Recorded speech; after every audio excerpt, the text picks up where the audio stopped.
Hello guys, welcome to my channel NetCast on WebTech Zone. Today in this video tutorial, I'm going to show you how to you can delete sheets in Excel. How to delete sheets in Excel. Okay, so this will be very short video. So before you start, I'm requesting you, if you like this video, hit the like button, subscribe my channel, and don't forget to comments below.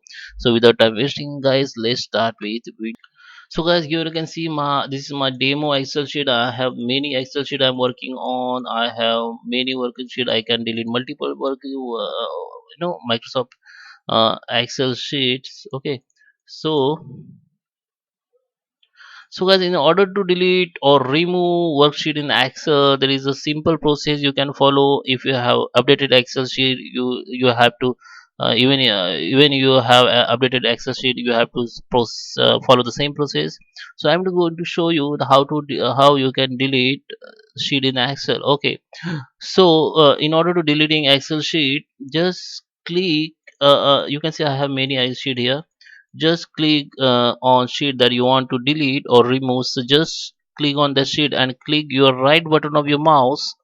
Click right button and you can see the delete option here. So simply delete.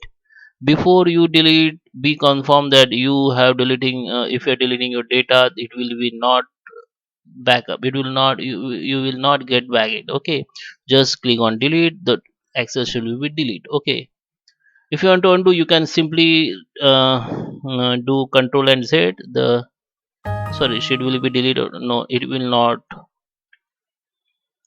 Okay, it will not undo. Okay, so once you delete, the sheet will be not undo and it will be deleted permanently. Okay, so I hope you like this video. Hit the like button, subscribe my channel. Thank you for